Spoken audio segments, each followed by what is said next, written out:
So at glprouk, we like to give people nicknames. Before John started, it was Johnny Laws because it's just a cool name. Ooh.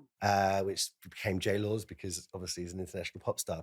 But since then, finding out one of his big hobbies and also now something that he's doing really quite professionally for us, Jonathan has been renamed as Dronathan because not he drones on. Hey, who said that in the comments? Damn you, Richard. Not because he drones on, because he drones, man. He flies very small helicopters with his eyes. So one thing, sorry, we're laughing because we can see the producer Mason right now doing the international sign for John. So where did that come from? Right. It's so exciting. I bought a drone as my wedding present for myself. That's how I roll. Yeah, everyone else is getting presents. What the fuck? And I'll be honest, I was always just too afraid to fly it. It had all the safety features. It was a really good drone, but it just freaked me out. Made me like panicky when it went up. As soon as I was like above head height, I just want to bring it down. And also, I'm not the best camera person as well, so I don't know where to get shots from. You've lent into it in such a heavy way that not only, are you able to do a good shot as a camera person, but now I can go high. You want to fly around like a crazy person, Formula One style corners, but in midair. Where did that start? Like what? When it comes to like movies as a whole, Yeah. I've always loved those big shots. The helicopter shots. The big helicopter shots. In my head, I'm just picturing Lord of the Rings Extended Edition with all the shots of New Zealand. In mine, I'm thinking all of the Vietnam movies. Ever. Because I used to always count. And be like, there's 3 cameras in that shot. There's 3 helicopters in that shot full of people, which means there's at least 4 helicopters there today. Whew, it's expensive. That's so expensive. Yeah, I've always loved those shots. And like you'd see them so rarely, right? You'd see them right at the end of the movie and it would disappear into the middle of nowhere. And you'd be like, there was 3/4 of the budget. Yeah, Gone on that one shot. Bye. Probably because they waited to the last shot and be like, can we afford this? Call the heli guy. Wicked. That's amazing. So seeing that, I wanted to do it. There's so many things that I see and I want to do. Okay. Like I just like to, like as much as I was against it as a child, I don't want to learn. I want to know how to do things. Like I love just knowing. To be like, yeah, cool, done it now. And they kept becoming more and more common, and I kept seeing them more and more. And often I was like, cool, these are becoming very often in TV shows and films. And yeah, why? When you say they're coming often, you mean drone versus helicopter, or just aerial as a whole. So I was just kind of like, how are they doing these aerial shots? Right. Like, how comes it suddenly went from big budget movies only when you had a helicopter shot of Schwarzenegger shooting at it, to now being like, is that the bill? Did the bill have a helicopter shot? Like Bargain Hunt. Why has Bargain Hunt got an aerial shot? But cool, how the hell did they afford that? That's such a good point. And here's Winsley Manor. Ooh, wow, they've got their own helicopter pilot.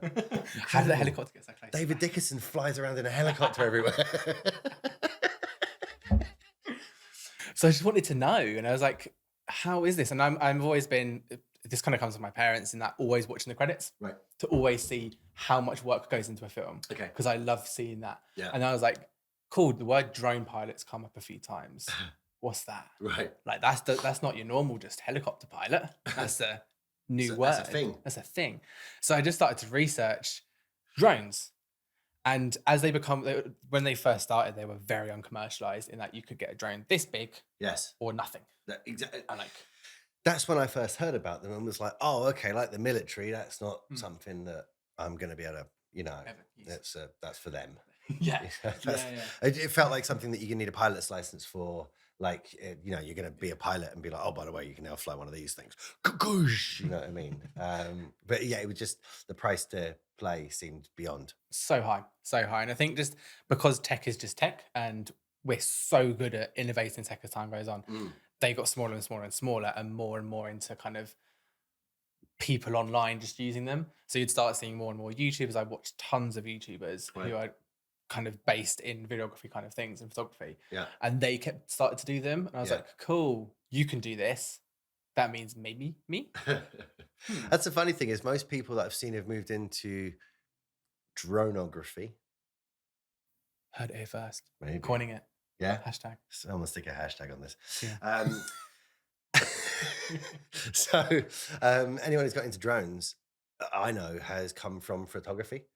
Like if they're photographers who are going out to places and shooting lovely stuff, like I could also put this down and have a camera, like have a video camera as well. It felt like that was their video camera. Yeah. So you see beautiful shots on the ground and then some just, an incredibly well put together shots, right? Incredibly well designed shots and stuff because you've got that photographer's eye. But I haven't seen a lot of videographers be like, now I can move places I couldn't move before, which always surprised me. Yeah. I think that translation, I've always said that photographers are the best at videography. Right. Because they know composition first. Right. They know how to get that angle first. Videographers have to learn that. Yes. Whereas a photographer, if you're moving to videography, you've got half of it there with you. Now you have to work out how to keep that when it's moving and how to light this now that you're not just in one place and such, right? Yeah. And then I think a big hurdle as well, specifically for drones, was the controllers. Okay. And there's a big generation of videographers who have never used thumbsticks. Joysticks and everything. They've either used big, or nothing. Huh? So having these little... Oh, they've never used the joystick. They've never used the joystick kind of thing, I was trying to work out what drone used nothing for. Drone of thought. left. I mean, right. So I think there was a big hurdle for people to learn how to use sticks. Okay, so potentially those videographers who could afford it, or like the generation who could afford to get drones, were then like, the Fernema? 2 fingers to control stuff. How disgusting. Oh, my thumb's getting huge. How does this happen? Arthritis. So it's like, I think that was a big hurdle at first. So that's why we see, even now, so many young drone pilots. We've all been brought up on console games. Right. And I think effectively that's where kind of the other side of drones, FPV, comes from. Right. Because you have the same level of control you'd have over a first-person shooter. So things like John likes acronyms. FPV, first-person view. First-person view. So when you're playing a computer game and Lara Croft is running in front of you, no, not first person. When you're running around like a crazy person and there is no body, but maybe you see the hands. And that is that. And I think because of that generation, or as we used to call it, nut view, but that's different. When you're doing a driving game, and you could drive with the car in front of it, or you could just be like strapped onto the number plate, right? That's what we used to call nut view. You have to be crazy to do it. And so I think that because of that, kind of a lot of people from, I think it's like 30 down, have all been brought up playing games and understand controllers and joysticks. You could find these people who knew how to control their thumbs in such a precise way. Right. Because a big thing with drone flying is precision. Yeah. Regardless of what drone you're flying, if you're not gentle, there's no point. And it's over. You're done. If you're, even to the point that if you're turning left and you just let go, the joystick will go bling, bling, bling. That is also what the drone's doing now. Because it's all connected. Wow. So this is going diddly-ling, this bit's now going, ooh. But from a generation who grew up like playing GoldenEye with one thumb, and then we're like, ooh, 2 thumbs. And now I can look either way and move up and down and stuff. And have playing like countless driving, flying, shooting, running around games. And actually, that's one of the things that I can't do, which I'm so impressed by when you're flying a drone, and the same thing like I've seen when other people play computer games, the spatial awareness of a virtual environment. I know drones aren't in a virtual environment, right? But it's not the environment you're in. No. Having spatial awareness of something that's way over there, looking over there, like that's, and especially when there's that added factor in, like I don't care when I'm playing. Someone shoots me in the back of the head, I'm going to hit restart, right? But how many times do you get to restart with your big fancy drone? Precisely. There's so much money in there. Don't tell John, but probably twice. But once. No, not yes. Exactly. And that is, I think, even still now, the part that I'm starting to learn. Okay. So the going into first person view with those drones, it has definitely helped with that perception of depth. When you're doing it on your phone and your controller's down here, it's harder to know, but you... For the people out there who aren't a drone and Dronathan, what do you mean? What does it look like? You have a remote like this. Yeah. And then you literally like slot your phone in the bottom. Yeah. And then whatever's on your phone is the picture of the camera. So a lot on of the time, drone. if you've seen drone shots, you'll see people really small like that. It's in the corner. Not looking at where the drone is, nothing, because they're just looking through that camera view wherever it is, basically. But John don't mess with that. John doesn't want to have to look down the whole time. So he sticks it to his face. So it's like old school VR used to look, essentially. Yes. Yeah. Literally, there is a section like that, and as opposed to that phone being here or that screen being here, where you're seeing it, you're actually living it. So we have to sit John down away in a corner. I've gone upside down. Can't have him stood up for that because he'll see equilibrium is all over the shot. There's a shot of me when I was flying over myself, and it bugged my own head out. And you see me in the video to go. I'm just like slowly leaning over as I'm trying to turn. I'm like, oh god. And I do a barrel roll, and I'm like, oh. So that's a lot of fun. But by having that here and having that right in my face, it's helping understand that spatial awareness a bit more. Right. The one thing with cameras as well is you have different focal lengths. Okay. So like if you get out your iPhone, you got like the 0.5 camera. Sure. You've then got the 1 and then the 1.5. You're talking about zooms, aren't you? It's about the zooms, yeah. Good. The zoom. And your eye has its own distance that it can see, understand. Sure. If you're putting something in front of your face, yes, and that screen is also zoomed in that space, yes, it feels off. Wow. So something like an FPV drone with the first person view has effectively a 0.5 camera on the front of it. Okay. So you are pulled back a little bit. Right. And then you can depending on the drone you're flying, you can see the propellers and things like that. Similar to how if you're walking, you can see your body. But just to give yourself, I can see my nose looking around, right? You know what I mean? Just to give yourself a little bit of perspective in the space, because that was the thing with the driving games, right? We could never work out why is it the best way to drive if you're strapped to the number plate, like, and you've got nothing. You don't know the car's going and going around the corner and stuff like that. At least with a bonnet. At least if you're looking like out of the windscreen, you've got something in there to be like, I'm not going to make this, or I'm going to clip that tree, which I imagine is the constant anxiety of drone flying. So what's some of the fun things you've done with droning recently? I went to a skate park the other week and took the FPV first person view drone down there and chased my friend. Nice. He was there's quite a big one down in Isha. Right. And there's like ramps and bowls and zoomies. I'm not very skateboardy. Sure. Zoomies. Whoa, flippy, zoomy, grindy. Clickety click. And clickety as in Tony Hawk's. That's as far as I know. XY makes a flip. Yes. Exactly. And I was chasing him around with that. Cool. Which is a lot of fun. So that was teaching me to be slower. Right. And more precise. Because obviously you could zoom past anyone using human-powered propulsion. Yeah. And like...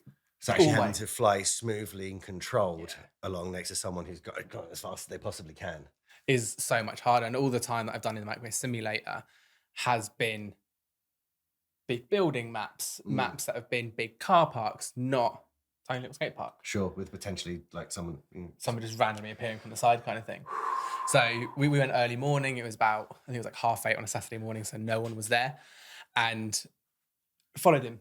Chased them around a little bit, and so much fun. And like I would fly away for a little bit, and then I'd come in really, really fast. And then as I came behind him, really slow it down. Yeah. And again, that was teaching me my reaction times. I just changed some settings to make it easier for me. Yeah. And it meant that when I came to him, I could pull back on the throttle, which is obviously like the speed of the drone, and be like, bring that back. We're behind him now. Let's gently follow, and then boom. Yeah, and then do something cool and come off of it. Wow, amazing. And also, you flew inside recently. We flew inside. We did in a car showroom. Now they're a big space. Very lucky that it was a big space. But they don't have particularly big doors. And of course, it's really cool if you can fly from outside to inside. So the first thing I said to John was like, "We fly through there." No, I didn't really realise John hadn't flown inside. I just thought, he's flown drones. He's blatantly flown inside massive buildings for commercial spaces. But no, like again, to tie everything together for this show, the great Dronathan confidence booster. That for me, the reason I could not fly a drone was it too anxiety inducing. Right, I just couldn't. And I was usually flying in the Highlands of Scotland. There's nothing to hit. I was on a lake, right? There's literally no trees, but it would just make my heart go, and I'd be freaking out hard just at the idea I know hit bird or something, or land in the water or something, you know, all things which are very controllable by myself. But you nailed it. You absolutely had a plan together, were dead confident about it, and just fucking flew this thing inside. No mess, no stress. Powerful. I think that's the thing, especially with everything, it was specifically drones, but also everything as well, is just go for it. Yeah. Just gun for whatever it is you're going to do. Chances are, the more confident, even if you're completely faking that, should be fine. Should be. Should be. Worst case, it isn't. It's not. And then you can. But then you can deal with that. Yeah, exactly. So like with that flying inside for the car showroom, could have been nervous, but I was like, no, let's just do it. I flew through my house once. Yeah. Same thing. Go. And I knew we had kind of Tony was helping us out by being a fake customer inside, so he could see the drone. So I knew I was going to crash anything. Had him in my ear. That gave a level. You are flying towards a glass wall. Jonathan, you are flying towards a glass wall. Repeat, glass wall, Jonathan. As he's and it's funny because I went, are you sure? It doesn't look like glass. Like, no, that is glass. Stop. There's a clip where you see me go, oh, and just back up. Like, no. And again, that's I think the problem I would have with flying a drone is in that moment of like you have to be assertive and do something that, you know, you're doing the wrong thing. I'd be like, whammy! You know. You know, being able to react in a potentially panicky situation with a nice, smooth counter reaction. That's not my space to live. And it's very, very impressive watching you do it. So John releases a bunch of great content. As he said, he likes to tell people how to do things, but not in the nasty way that I do. There's really great explainers and some great series coming out as well at the moment of Drone Hard, Drone Hard 2, Drone Harder, Drone Hard with a Vengeance. So there's a number of series of videos coming out where John is going through his own sort of journey of going from hobbyist dronerizer, dronerizer, keeping it, to actually passing his license, which he's currently doing at the moment, the full big bad boy next license, because he's done one, but whatever. So check those videos out, and if you want to follow him, check him out, Jonathan Laws on LinkedIn, the one who works at GLPro UK. There's a lot of us in the world. Right, who work at GLPro UK? Nah, that bit. Thank God. John, thank you for coming and joining us on the show today. And Mr. Mason, take us to the bridge, sir. Why not?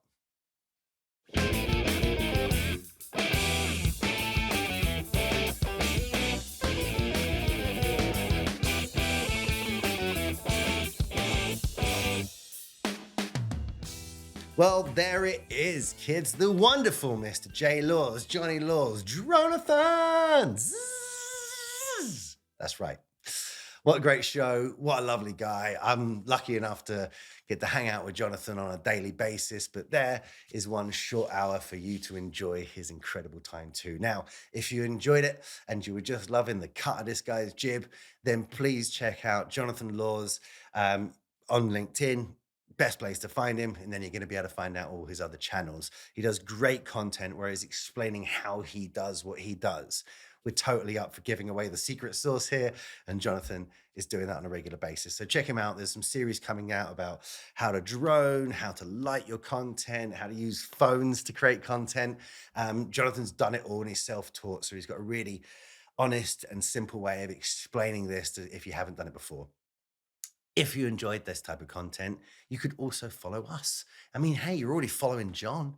Why not follow us? So check out GLPro UK everywhere that's relevant. If you can't find GLPro UK, then quite frankly, we don't like that platform or we haven't invested in it yet. Be great to have some more YouTube subscribers. So hit like and subscribe, or not if you don't like Jonathan, but I'm going to assume you still love me. And I'll catch you on the next episode of The Daily Show. Bye-bye.